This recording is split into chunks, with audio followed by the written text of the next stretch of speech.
విశాఖ ఏయూలో ఉద్రిక్తత నెలకొంది. ఎస్ఎఫ్ఐకి వ్యతిరేకంగా ఏబీవీపీ కార్యకర్తలు నినాదాలు చేస్తూ వీసీ కార్యాలయంలోకి వెళ్లేందుకు యత్నించారు.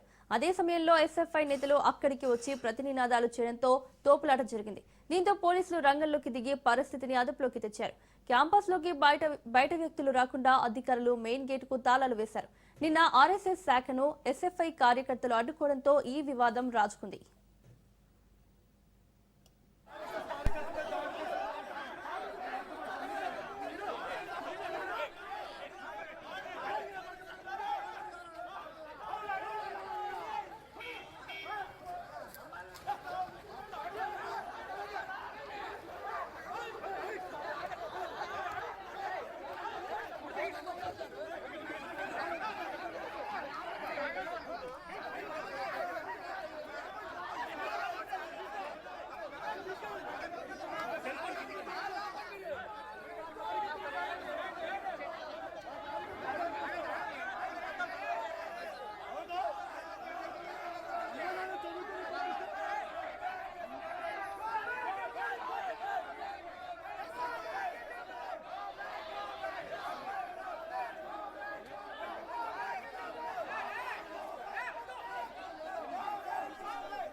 కన్వెన్షన్ హాల్స్ లేకపోతే ఇంకోటి హాల్స్ లాంటివి ఇస్తాం మనం.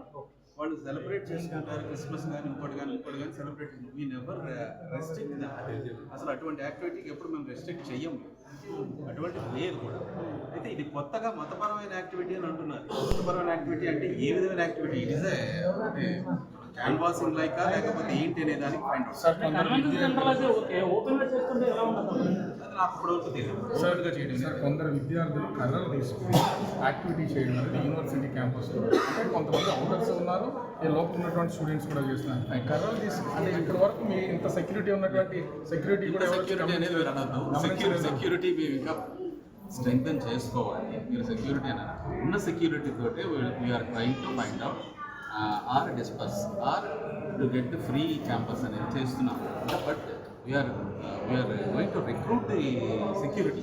గవర్నమెంట్ ఇన్స్టిట్యూట్స్లో ఉంటాయి రెస్ట్రిక్షన్స్ అనేది, ప్రతిదీ కూడా అది వచ్చిన తర్వాత it will be more easier for us to secure the campus.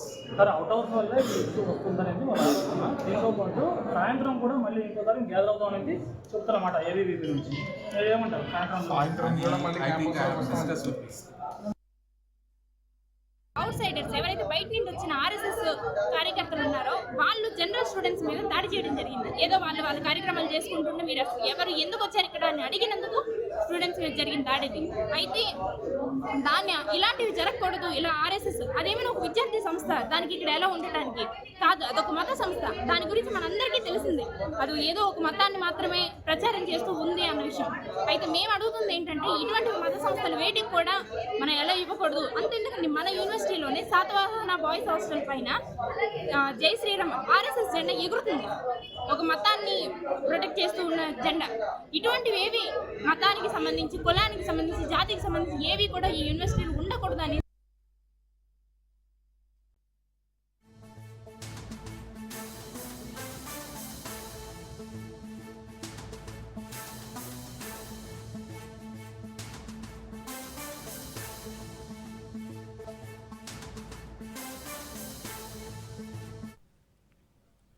Breaking news చూస్తున్నాం.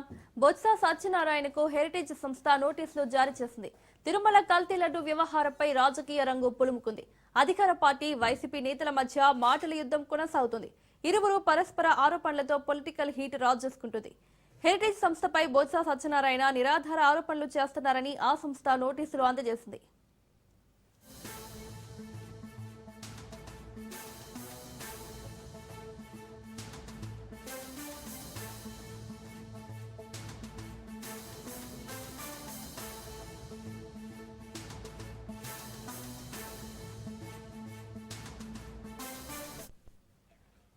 బొత్స సత్యనారాయణకు హెరిటేజ్ సంస్థ నోటీసులు జారీ చేసింది.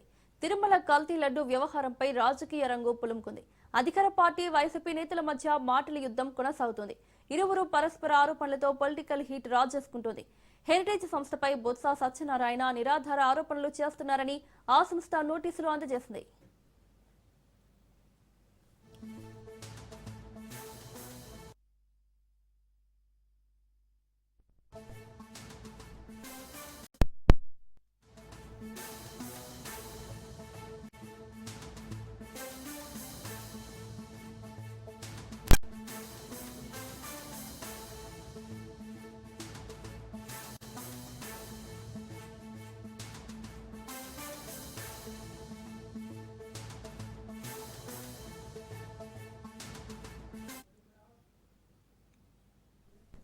బ్రేకింగ్ న్యూస్ చూస్తున్నాం.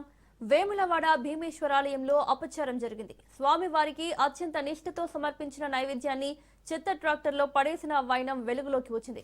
ప్రతిరోజు భీమేశ్వర స్వామికి మధ్యాహ్నం అన్నపూజ నివేదన అందిస్తుంటారు. 20 కిలోల స్వామివారి అన్నప్రసాదాన్ని చెత్త ట్రాక్టర్లో పడేశారు సిబ్బంది.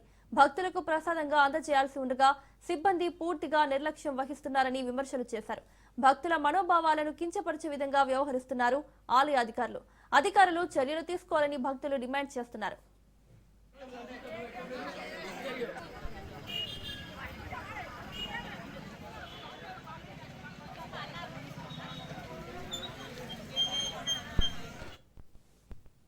వేములవాడ భీమేశ్వరాలయంలో అపచారం జరిగింది. స్వామివారికి అత్యంత నిష్ఠతో సమర్పించిన నైవేద్యాన్ని చెత్త ట్రాక్టర్లో పడేసిన వైనం వెలుగులోకి వచ్చింది. ప్రతిరోజు భీమేశ్వర స్వామికి మధ్యాహ్నం అన్నపూజ నివేదన అందిస్తుంటారు. 20 కిలోల స్వామివారి అన్న ప్రసాదాన్ని చెత్త ట్రాక్టర్లో పడేశారు సిబ్బంది. భక్తులకు ప్రసాదంగా అందజేయాల్సి ఉండగా సిబ్బంది పూర్తిగా నిర్లక్ష్యం వహిస్తున్నారని విమర్శలు చేశారు. భక్తుల మనోభావాలను కించపరిచే విధంగా వ్యవహరిస్తున్నారు ఆలయ అధికారులు చర్యలు తీసుకోవాలని భక్తులు డిమాండ్ చేస్తున్నారు.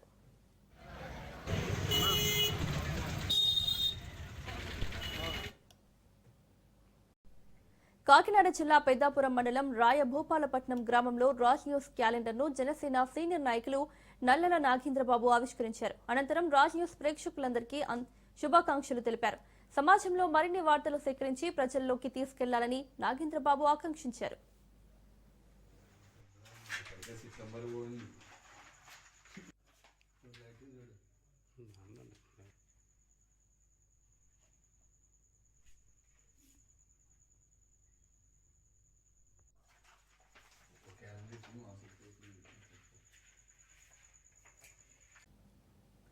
రంగారెడ్డి జిల్లా ఇబ్రహీంపట్నం మున్సిపల్ ఎన్నికల్లో పోటీ చేసి ఓడిపోయిన చెనమోని చంద్రకళ 23వ వార్డు బీఆర్ఎస్ కౌన్సిలర్ శ్వేతపై కలెక్టర్కు ఫిర్యాదు చేశారు. కౌన్సిలర్ శ్వేత తప్పుడు కుల ధృవీకరణ పత్రం సమర్పించి బీసీ రిజర్వ్డ్ స్థానంలో పోటీ చేసి గెలిచారని ఆరోపించారు. బీసీకి రిజర్వ్ అయినప్పటికీ గత కొన్ని సంవత్సరాలుగా ఎన్నికల అధికారులను ప్రజల్ని మోసగిస్తూ కాపు కులానికి చెందిన నీలం శ్వేత బీసీగా పత్రాలను సమర్పించారని, ఆమె ఎన్నిక రద్దు చేసి అదే వార్డులో పోటీ చేసి 12 ఓట్లతో ఓడిపోయిన తనను గెలిచినట్లు ప్రకటించాలని చంద్రకళ డిమాండ్ చేశారు.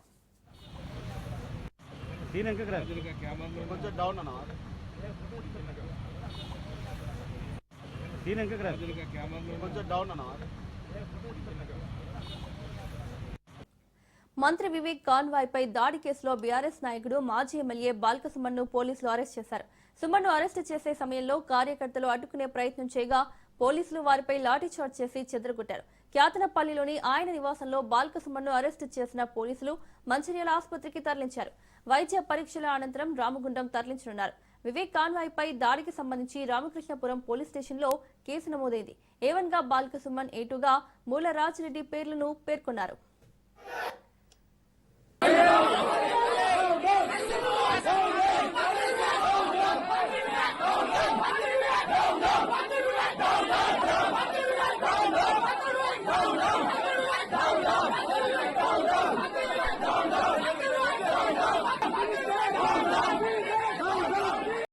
అర్హులైన ప్రతి పేద కుటుంబానికి ఇందిరమ్మ ఇల్లు అందజేస్తామని మంత్రి పొన్నం ప్రభాకర్ అన్నారు.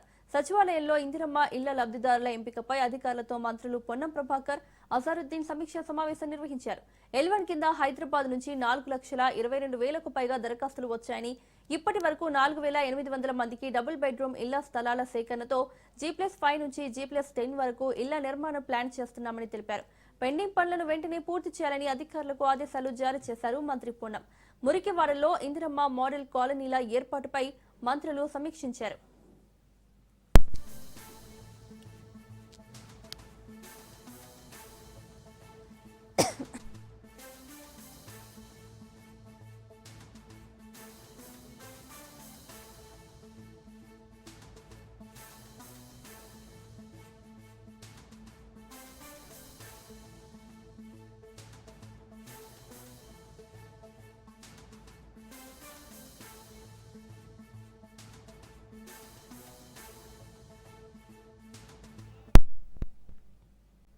ఏపీ శాసనమండలిలో వైసీపీ సభ్యులు గందరగోళం సృష్టించారు.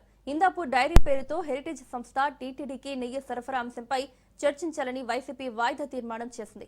వైసీపీ వాయిదా తీర్మానాన్ని మండలి చైర్మన్ తిరస్కరించారు. ఇందాపూర్ డైరీపై చర్చించాలని వైసీపీ సభ్యులు ఆందోళనకు దిగారు. వైసీపీ సభ్యులు చైర్మన్ పోడియం వద్ద దూసుకెళ్లారు. వైసీపీ సభ్యులపై మంత్రి అనిత విరుచుకుపడ్డారు.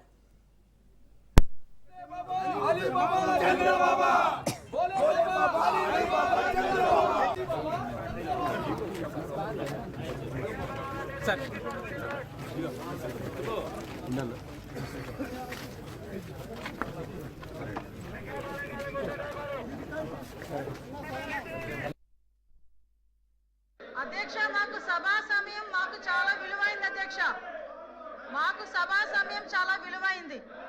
ఈ సభా సమయాన్ని సుమారుగా ఈ రోజు మొత్తం కూడా వేస్ట్ చేయడం జరిగింది. నిన్న కూడా ప్రజాహితం గురించి మా గవర్నమెంట్ ఎలాంటి చర్చకైనా సిద్ధమని చెప్పి మేము కూడా చెప్పడం జరిగింది. అగైన్ మళ్ళీ ఈ రోజు చెప్తున్నాం, మనకి ప్రజాహితం గురించి, ప్రజా సంక్షేమం గురించి కంపల్సరీగా ఈ ప్రభుత్వం ఎటువంటి చర్చకైనా మేము సిద్ధంగా ఉన్నాము. వాళ్ళు చర్చకి సిద్ధంగా ఉన్నారో లేదో ముందు తేల్చుకోమనండి. ఎందుకంటే వీళ్ళు ఈ రోజు మనం చూస్తుంటే అధ్యక్ష, దేవుణ్ణి కూడా రాజకీయంగా వాడుకోవడానికి వీళ్ళు చేస్తున్న తపన. అధ్యక్ష ఒకసారి వినాలి అధ్యక్ష, దేవుణ్ణి కూడా రాజకీయంగా వాడుకోవడం. టీటీడీని కాదు, టీడీపీని మాత్రమే ప్రశ్నిస్తున్నామని టీటీడీ మాజీ చైర్మన్ భూమన కరుణాకర్ రెడ్డి అన్నారు. తిరుపతి వైసీపీ కార్యాలయంలో ఇందాపూర్ డైరీ వ్యవహారంపై భూమన తీవ్ర ఆరోపణలు చేశారు.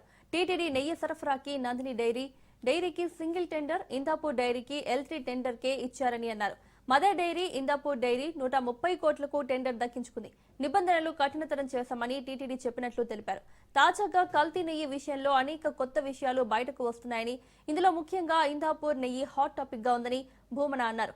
ఇందాపూర్ డైరీకి టీటీడీ చరిత్రలోనే ఎన్నడూ లేని విధంగా అత్యధికంగా కిలో నెయ్యికి 714 రూపాయలు చెల్లించి చంద్రబాబు హెరిటేజ్ అనుబంధ సంస్థ అయిన ఇందాపూర్ డైరీకి 100 కోట్ల రూపాయలు శ్రీవారి డబ్బును దోచిపెడుతున్నారని కరుణాకర్ రెడ్డి దుయ్యబట్టారు. అనుబంధ సంస్థ అనేటువంటి అనుమానం ఎవరికి రాదానని క్వశ్చన్ చేస్తున్నాం. మరో ఆశ్చర్యకరమైనటువంటి విషయం, ఈ టెండర్ 28/9/2025 సంవత్సరం జరిగింది. ఈ 484 అన్నటువంటి రెజల్యూషన్ టెండర్. నిన్న టీటీడీ ఒక ప్రకటన ఇచ్చింది. ప్రకటన ఇచ్చి వెబ్సైట్లో దాన్ని పొందుపరచాల. టీటీడీ ఇచ్చినటువంటి ప్రకటనకి తెలుగుదేశం పార్టీకి సంబంధించిన పత్రికలు, ఛానళ్లు ఆ ప్రకటనని చాలా బహుళ ప్రాచుర్యంలోకి తెచ్చినాయి. టీటీడీ ఆ ప్రకటనని మేము ఇవ్వలేదు అని ఖండించను కూడా లేదు. అంటే టీటీడీ ఇచ్చినట్టుగానే భావించవలసి వస్తుంది. టీడీపీ పార్టీకి టీటీడీ ఏమన్నా అనుబంధ సంస్థనా? L2 టెండరర్ ఈ టెండర్ లో లేనే లేదు. ఇంత పచ్చి అబద్ధాన్ని టీటీడీ చెబితే ఇది టీడీపీ అనుబంధ సంస్థ అనేటువంటి అనుమానం ఎవరికి రాదానని క్వశ్చన్ చేస్తున్నాం. మరో ఆశ్చర్యకరమైనటువంటి విషయం, ఈ టెండర్ 28/9/2025 సంవత్సరం జరిగింది. ఈ 484 అన్నటువంటి కాకినాడ మెయిన్ రోడ్డులో మెమరీ వైన్స్ అండ్ బార్ కు వెళ్లారు సిపిఐ నారాయణ. గతంలో వైన్స్ మాత్రమే ఉండగా ఉదయం అదే షాప్ లో బార్ ను ప్రారంభించారు అమలాపురం ఎంపీ హరీష్ మాధవ్. వైన్స్ నిర్వాహకులను బ్రాండ్లు అడిగి తెలుసుకున్నారు నారాయణ. వికసిత్ భారత్ అంటే ఇదేనా అంటూ ప్రశ్నించారు. మెయిన్ రోడ్డు మీద వైన్స్ అండ్ బార్ కి ఏ విధంగా పర్మిషన్ ఇచ్చారని అడిగి వెళ్లిపోయారు నారాయణ. ఆదాయం కోసం ప్రభుత్వం ప్రజలను చెరగొడుతుందన్నారు నారాయణ.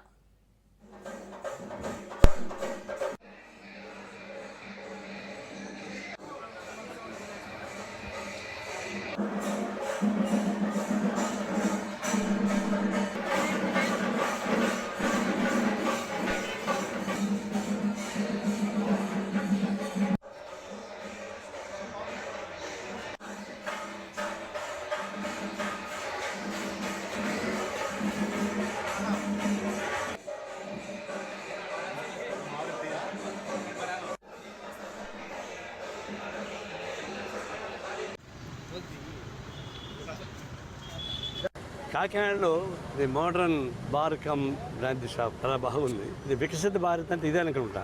మోడీను చంద్రబాబు నాయుడు వికసిత భారత్ అంటే బహుశా బ్రాంచ్ షాపులు పబ్బులు ఓపెన్ చేయడం ఏమైనా చూస్తాను. ఇంత ₹1 కోటి దీనికి ఒక 70 లక్షల దానికి వీళ్ళంతా జనం మీద బాధతో ఉంటారు. ఇట్లాంటి వాటిని ఎంకరేజ్ చేస్తున్న పరిస్థితి ఉంది గవర్నమెంట్. దానికన్నా సూపర్ బజార్ పెట్టుకోవచ్చు.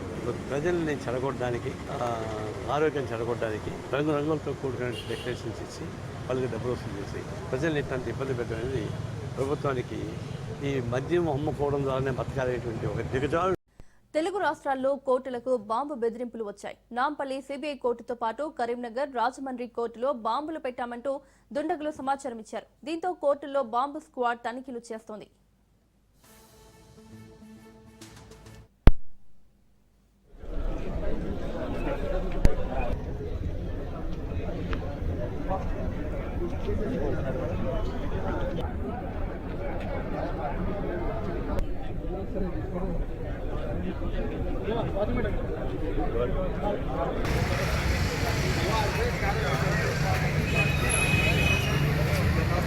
ఇంకా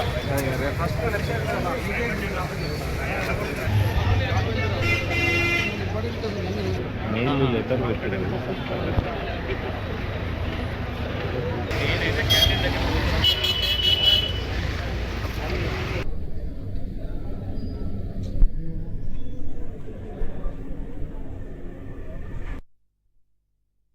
12:11 కోర్టు ప్రాంగణంలో ఏదైతే ఉందో బాంబు పేలుతుంది అనేటువంటి ఒక సంక్షిప్త సందేశాన్ని మెయిల్ ద్వారా మా యొక్క ఏఓ గారికి పెట్టడం జరిగింది.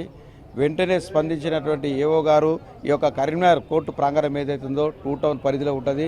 పోలీసు ఉన్నతాధికారులకు వెంటనే ఆ యొక్క మెసేజ్ని ఫార్వర్డ్ చేయగా పోలీసు ఉన్నతాధికారులు ఈరోజు ఏదైతే ఉందో జాగిలాలతోటి ఒక bomb squad team, special team వచ్చి అనువనుగున ఈ యొక్క కోర్టు ప్రాంగణాన్ని ఏదైతే ఉందో తనిఖీలు చేయడం జరిగింది. అట్టి తనిఖీలలో ఎలాంటి బాంబు అనేది లభ్యం కాలేదు. ఇది కొంతమంది అసాంఘిక శక్తులు ఉన్మాదపూరితమైనటువంటి ఆలోచనలతోటి, కొంతమంది అన్సోషల్ ఎలిమెంట్స్ ఏదైతే ఉందో అసాంఘిక శక్తులు, కొంతమంది ఉన్మాదపూరితమైనటువంటి ఆలోచనలతోటి ఇలా భయభ్రాంతులకు గురి చేయడం జరిగింది. వేలాది మంది కక్షిదారులు, అదేవిధంగా న్యాయమూర్తులు, న్యాయవాదులు అందరూ కూడా ఈ యొక్క భయాందోళనలకు గురి కావడం జరిగింది. ఇలాంటి సంఘటనలకు ఇలాంటి మెసేజ్ పంపినటువంటి దుండగులు ఎంతటి వారైనా వారిని సైబర్ క్రైమ్ పోలీసులు వెంటనే గుర్తించి వారిని అరెస్ట్ చేసి వారిని కఠినంగా శిక్షించాలని కరీంనగర్ బార్ అసోసియేషన్ పక్షాన కోరుతున్నాము. నాంపల్లి ఇంటర్ బోర్డు కార్యాలయం ముందు ఏబీవీపీ విద్యార్థులు ఆందోళన చేపట్టారు. ఇంటర్ సెకండ్ ఇయర్ విద్యార్థులను ఎన్రోల్మెంట్ చేయకుండా వారి జీవితాలతో ఇంటర్ బోర్డు చెలగాటం ఆడుతోందని ఆరోపిస్తూ వెంటనే విద్యార్థులకు హాల్ టికెట్లు ఇచ్చి ఎగ్జామ్ కు అనుమతించాలని డిమాండ్ చేస్తున్నారు. ప్రైవేట్ కాలేజీ యాజమాన్యాల నిర్లక్ష్యం వల్ల విద్యార్థులు ఎగ్జామ్ రాయలేకపోతున్నారని ఏబీవీపీ మండిపడుతోంది.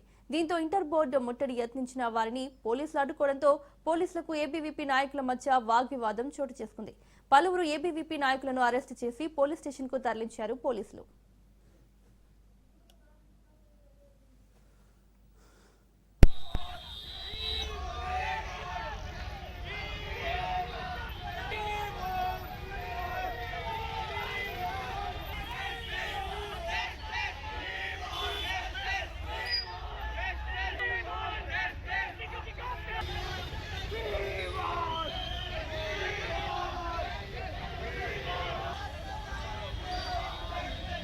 మేడి పండు చూడ మేలిమయ్యుండు, పొట్ట విప్పి చూడ పొరుగులుండును అనే సామెత ఈ గురుకుల హాస్టల్ కు సరిగ్గా సరిపోతుంది. అభివృద్ధి, సౌకర్యాలు అనే మాటలు అధికార వర్గాల నుంచి వినిపిస్తున్నా వాస్తవ పరిస్థితుల్లో మాత్రం ఆ మాటలకు విరుద్ధంగా ఉన్నాయని విమర్శలు వినిపిస్తున్నాయి. ఏలూరు జిల్లాలోని ఓ గురుకుల పాఠశాల పరిస్థితిపై రాజ్ న్యూస్ స్పెషల్ డ్రైవ్.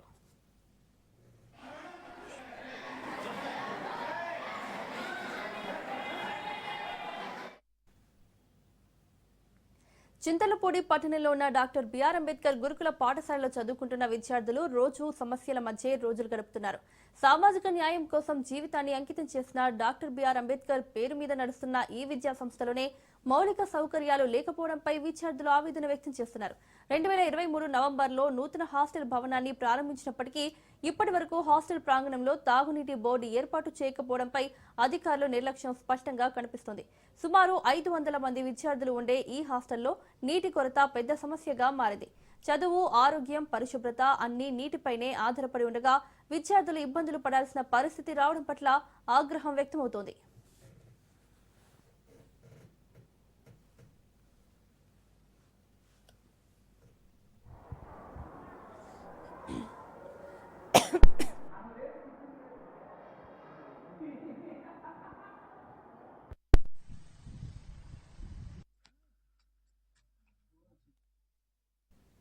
గత 2 సంవత్సరాలుగా దాతల సహకారంతో తాత్కాలికంగా నీటి అవసరాలు తీర్చుకుంటున్నారు. అయితే ఆ నీరు సరిపోవడం నీరు లేకపోవడంతో తాగునీరు, స్నానం, మరుగుదొడ్ల వినియోగం వంటి ప్రాథమిక అవసరాలకే ఇబ్బందులు పడుతున్నారని విద్యార్థులు చెబుతున్నారు.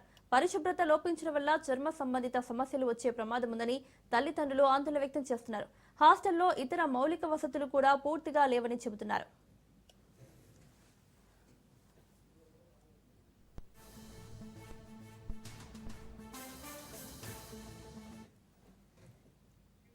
నీటి సమస్యకు శాశ్వత పరిష్కారం కోసం హాస్టల్ పరిధిలో బోర్ వేయడానికి అవకాశం లేకపోవడంతో సుమారు 3 కిలోమీటర్ల దూరంలో ఉన్న వర్లగూడెం గ్రామం నుంచి పైపుల ద్వారా నీరు తీసుకురావాలని ప్రణాళిక రూపొందించారు. కానీ స్థానిక స్థాయిలో వచ్చిన అడ్డంకులు, పరిపాలన ఆలస్యం కారణంగా ఆ ప్రణాళిక కూడా నిలిచిపోయింది. ఈ పరిస్థితుల మధ్య విద్యార్థుల భవిష్యత్తు ఏమవుతుందనే ఆందోళన తల్లిదండ్రుల్లో పెరుగుతోంది. రాజకీయాలు, అధికార వ్యవస్థ మధ్య లాగుడుదీతల వల్ల చివరకు నష్టపోతున్నది పేద విద్యార్థులేనని స్థానికులు మండిపడుతున్నారు.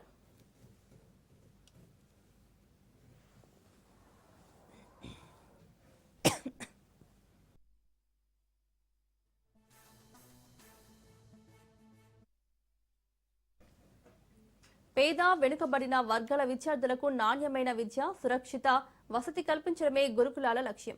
అలాంటి విద్యా వ్యవస్థల్లోనే ప్రాథమిక సౌకర్యాలు లేకపోవడం ఆ లక్ష్యానికే ప్రశ్నార్థకంగా మారుతోంది.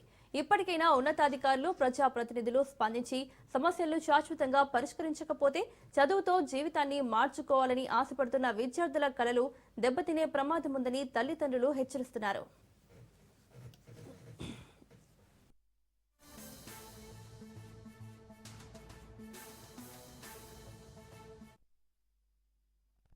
చింతలపూడి నగరంలో గురుకుల బాలుర పాఠశాలని ఏర్పాటు చేశారు కిరణ్ కుమార్ రెడ్డి హయాంలో. ఈ యొక్క పాఠశాల ఏర్పాటు చేశారు కానీ అప్పట్లో దీనికి సంబంధించి బిల్డింగ్స్ లేక చింతలపూడి ఏఎంసీ ఆఫీసులో ఇక్కడ ఆ బిల్డింగ్స్ లో విద్యార్థులంతా 500 మంది విద్యార్థులు అక్కడ ఏర్పాటు చేయడం జరిగింది. ఇది క్రమేణీ ఆ తర్వాత బిల్డింగ్ కి సంబంధించిన స్థలాన్ని గవర్నమెంట్ చూపించడం, అక్కడ బిల్డింగ్ అయితే కట్టారు. ఇది వైసీపీ ప్రభుత్వం తాత్కాలికంగా బిల్డింగులు పనులు పూర్తి చేసి ఈ యొక్క విద్యార్థులందరూ కూడా అక్కడ తరలించారు. అక్కడ స్థానికంగా ముఖ్యంగా అక్కడ నీటి సమస్య, ప్రధానంగా నీటి సమస్య ఉంది. నీటి సమస్యతో విద్యార్థులు చాలా తీవ్రంగా ఇబ్బందులు పడుతున్నారు. ఆ పక్కన ఉన్నటువంటి ఉర్లగూడ నుంచి పైపు లైన్ వేయడానికి ప్రయత్నం చేశారు, కానీ అది జరగలేదు. అదేవిధంగా అక్కడ వాటర్ వేసేందుకు కూడా ప్రయత్నం చేస్తున్నా అక్కడ నీరు పడినటువంటి పరిస్థితి. ఈ తరుణంలో ఉన్నతాధికారులు ఈ యొక్క నీటి సమస్యని తీర్చడానికి ప్రత్యేకమైన ప్రణాళికను సిద్ధం చేసి ఆ విద్యార్థులకి మంచినీటి కొరత, అలాగే కాలుగుర్త్యాలు తీర్చుకోవడానికి నీటి కొరత తీర్చాలని. హైదరాబాద్ వనస్థలీపురం గ్రీన్ సిటీ కాలనీలో దారుణం చోటు చేసుకుంది. మహేష్ అనే వ్యక్తి ఓ మహిళను దారుణంగా హత్య చేశాడు. 2 కత్తులు, పెట్రోల్ డబ్బాతో వచ్చి హత్య చేశాడు మహేష్. నిందితుడిని పోలీసులు అదుపులోకి తీసుకున్నారు. మహిళతో తనకు గతంలో పెళ్లి జరిగిందని, ఇప్పుడు రెండో పెళ్లి చేసుకున్నట్లు తెలిపాడు మహేష్.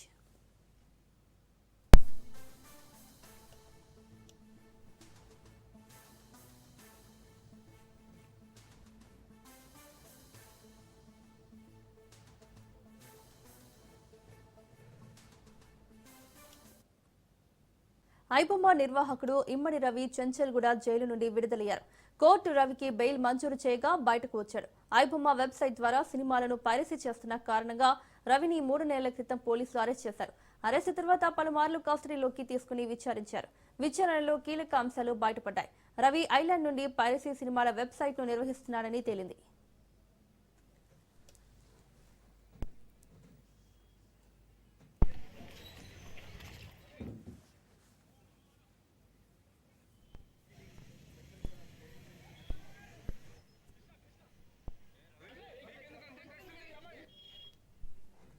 అంతేకాకుండా రవి ఏపీకి చెందిన వ్యక్తినని పోలీసులు గుర్తించారు. భార్యతో విడాకులు తీసుకున్నట్టు సైతం విచారణలో తేలింది.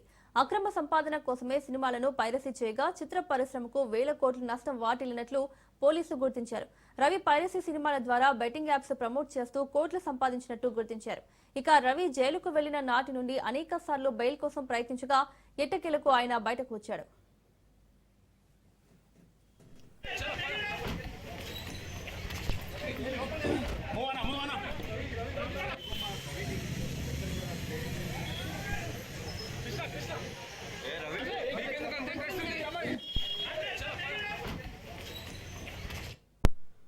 అరవ శ్రీధర్ పై హర్షవీణ మరో సెల్ఫీ వీడియో విడుదల చేసింది. అరవ శ్రీధర్ ఏ రకంగా అమాయకుడో చెప్పాలని నిలదీసింది. తప్పు చేసినా దొరకకుండా ఉండటమే అమాయకత్వమా అంటూ ప్రశ్నించింది. హనీ ట్రాప్ చేయాలంటే 1.5 ఏడాది అవసరం లేదన్నారు హర్షవీణ. తమ రిలేషన్ కు హనీ ట్రాప్ అని పేరు పెడతారా అంటూ ఆగ్రహం వ్యక్తం చేసిందామె. 6 నెలలుగా వేధిస్తున్నాడని తనపై కేసు పెట్టాలని ఆవేదన చెందారామె. ఆధారాలతో నిరూపించేందుకు సిద్ధంగా ఉన్నానన్నారు హర్షవీణ. 30 ఏళ్ల వయసు కలిగిన యువకుడు ఏ రకంగా అమాయకుడు, దేంట్లో అమాయకుడు? మీ దృష్టిలో అమాయకుడు అంటే ఏంటి తెలుసా? ఏం తప్పు చేసినా సరే దొరకకుండా ఉండాలి, అదే అమాయకత్వం. దొరికిపోతేనేమో అమాయకుడు, దొరక్కపోతేనేమో ఎన్నైనా చేసేయచ్చు. అదేనా అండి మీ దృష్టిలో దొరికిపోయినందుకు అమాయకుడు అంటున్నారా? అంటే నిజాయితీగా ఒక్కరినే నమ్మి మోసం చేసి ఆ మాయలేడి వలలో పడిపోయాడు. మోసం చేసింది నేను కాదు, శ్రీధరే మాట్లాడడం మానేశాడు. I'm clearly saying you that శ్రీధరే మాట్లాడడం మానేశాడు. లేకపోతే హనీ ట్రాప్ అనేసి అంటున్నారే, హనీ ట్రాప్ అంటే ఏంటండి? 1.5 సంవత్సరం నేను సపోర్ట్ చేయకుండానే ఇక్కడ దాకా వచ్చాడా? అంత ఇంటిమసీ ఉన్న మా ఇద్దరం నేను సపోర్ట్ చేయకుండానే అతను ఇంతవరకు వచ్చాడా? హనీ ట్రాప్ అంటే 1.5 year అవసరమా అండి? మా ఇద్దరి రిలేషన్కి మీరు పెట్టిన పేరు హనీ ట్రాప్ అండి? So silly. ఎవడో డబ్బులు ఇచ్చి రాజకీయ కుట్ర చేయమని చెప్పలేదు. అండ్ ప్రసాద్ గారు, ఐ ఛాలెంజ్ యూ, మీరు ఇది రాజకీయ కుట్ర అంటే మీకు మీరుగా వచ్చి నన్ను చంపేయండి. మీకు మీరుగా వచ్చి నన్ను చంపేసుకోవచ్చు. నేను ఆ హక్కు మీకు ఇస్తున్నాను. నన్ను చంపే హక్కు మీరు ఆధారాలతో నిరూపిస్తే నన్ను చంపే హక్కు మీకు నేను ఇస్తున్నానండి. ప్రసాద్ గారు అనే కాదు, who ever talk like this, మీరు ప్రూఫ్తో మాట్లాడండి. ఎఫ్ఐఆర్ ఫైల్ చేశారు నా మీద. 6 months నుంచి నేను వేధిస్తున్నాను అనేసి. 6 months నుంచి ఒక ఎమ్మెల్యేని వేధించేంత పవర్ ఉందా ఒక నార్మల్ ఉమెన్కి? 6 months నుంచి మరి ఏం చేస్తున్నావు? 6 months నుంచి శ్రీధర్ ఏం చేస్తున్నాడు? ముఖ రూపానంద రెడ్డి ఏం చేస్తున్నాడు? శ్రీధర్ వాళ్ళ అమ్మ ఏం చేస్తుంది? ఎందుకు January 7th ఇచ్చింది, అది కూడా నైట్ 11 o'clockకి? ఇవన్నీ మేము అడగలేకనా క్వశ్చన్స్? ఇవన్నీ లీగల్ థింగ్స్లో మేము ఇంక్లూడ్ చేసుకున్నాము. ఎలాగండి మీరు ఒక అమ్మాయిని అంత డిగ్రేడ్ చేసి మాట్లాడతారు? నేను నిరూపించడానికి విల్లింగ్గా ఉన్నాను ముర్రో అనుకుంటుంటే మీరు డిగ్రేడ్ చేసి మాట్లాడుతున్నారు చూడండి. So shame of you. Without any evidence నోట్కొచ్చినట్టు మాట్లాడుతున్నారు చూడండి. So shame of you. ఏదైనా ఆధారాలు ఉంటే మాట్లాడండి, ఆధారాలు లేకుండా మాట్లాడకండి.